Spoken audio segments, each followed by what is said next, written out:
Game one of the World Series goes down on Friday out in L.A. The Yankees are on the quest for ring number 28. So let's talk all things World Series with our New York Post Yankees beat writer, Greg Joyce, the hardest working beat writer in baseball.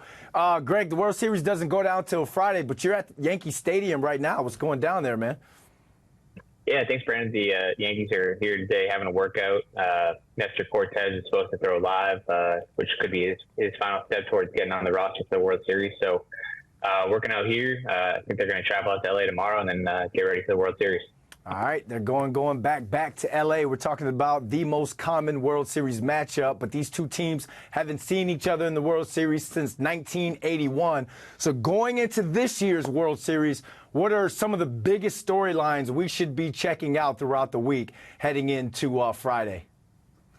Yeah, like you said, it's a historic matchup between the two franchises, the two most iconic franchises in the game, really. The 12th meeting between them, the first since 1981, but obviously the biggest thing that stands out is just the star-studded affair that's going to be, you have arguably 6 of the top 10 players in the game will be on the field when you have the Dodgers with Shohei Ohtani, Mookie Betts, Freddie Freeman, and then the Yankees with Aaron Judge, Juan Soto, and Garrett Cole, and obviously a lot of other, supporting actors and other stars involved too. But that's, that stands out the most. It kind of seems like it's MLB's dream matchup with the amount of stars that'll be on the field. Last time Yankees were at Dodger Stadium, Aaron Judge ran into the wall, tore a ligament in his toe, and that kind of sidelined them last year. But obviously the Yankees are back, and when the Dodgers were here this summer, it seemed like a World Series preview. So it seems like whenever these two teams get together, there's a lot of buzz around it, and it certainly will be even elevated this time around with the setting of the World Series. You named those 6 stars. I guess they're the stars, and then there's the backup dancers. Let's talk about the stars right now. Who's got the better big 3 in this series? Yeah, I think right now, the Yankees have the healthier big 3. Freddie Freeman with the Dodgers is playing through a sprained ankle. It seems to have him a little bit limited. He's kind of grinding through it, playing through it. But I think he's sat out 3 games so far this playoff. So.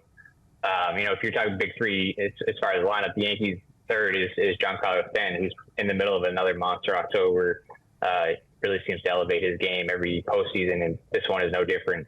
He's coming off being the ALCS MVP. Has had 4 home runs just in the ALCS alone. Has 5 overall in the playoffs. Aaron Judge has started to get some more results at the plate in ALCS, and obviously Juan Soto doing what Juan Soto does and put together that epic at-bat in the 10th inning of Game 5 to put the Yankees ahead with 3 on homer and send them to the World Series. So, but that said, Shohei Ohtani and Mookie Betts are right up there. 2 of the best players in the game.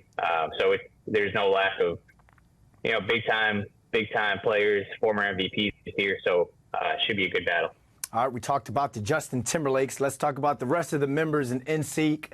Who has the deeper lineup or the best role players?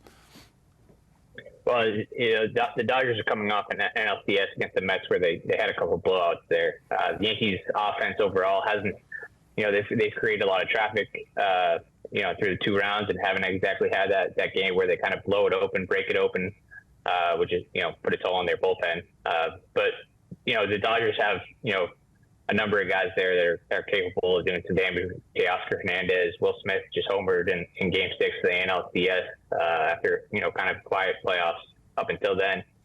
They got Kike Hernandez, who is kind of like Stan, and that he seems to elevate his game every October. So he's in the middle of one of those. But the Yankees have gotten, pretty big efforts from Gleyber Torres at the top of the lineup.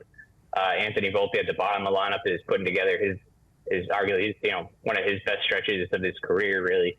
And then, they have some other guys sprinkled in there. Anthony Rizzo, kind of like Freddie Freeman, is playing through playing through an injury, 2 fractured fingers, and has been pretty productive at the plate, all things considered. So, but yeah, he's pretty even. If you're just going by results, though, what they've done this playoffs, the Dodgers have had some more damage, whereas the Yankees haven't fully been able to take advantage of that. We mentioned what Giancarlo Stanton and Juan Soto has been able to do throughout this postseason, but who has to step their game up for the Yankees? Yeah, I think one guy that stands out is Jaz Chisen Jr. He's kind of had a quiet first two rounds. I think it's 5 for 34 through the DS and CS. When he was traded over here at the deadline, you saw he made that instant impact. I think it was 4 home runs in his first 3 games. He's so athletic; he can wreak havoc on the bases, and we haven't really seen a ton of that so far in these playoffs.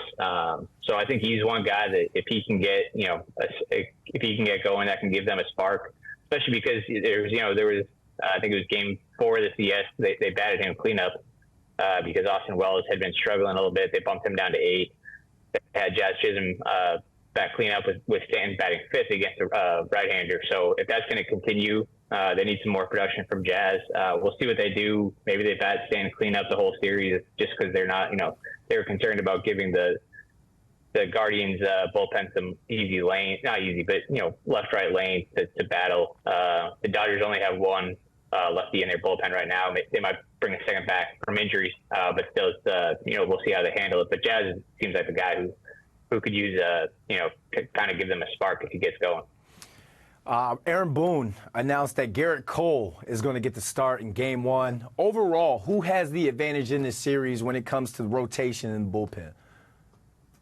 Yeah, I mean, I think it should be the Yankees just because they actually have 4 starters. The Dodgers are coming off the series NLCS when they used 3 starters and then a bullpen game. So they had to use 2 bullpen games over the course of the series. So that should give the Yankees the advantage there. Obviously, they need their starters to perform because if they don't give some length, then you do run the risk of running your bullpen into the ground. They used, relievers like Luke Weaver, Clay Holmes, Tim Hill, Tommy Canley pretty often. I mean, Tim Hill threw in all 5 games of the ALCS, which is pretty impressive what he did there.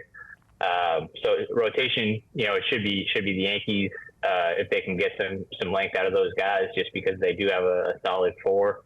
And then the bullpens. I mean, the Dodgers did use 2 bullpen games, one of which kind of backfired on them in the ALCS, but the second one, won them the clincher in Game 6. So they have a lot of guys pitching well right now in the bullpen.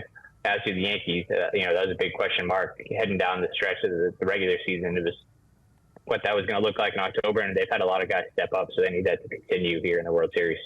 All right, let's talk about Aaron Boone. He's a guy who played in the World Series as a player for the organization, and now he's back as a coach.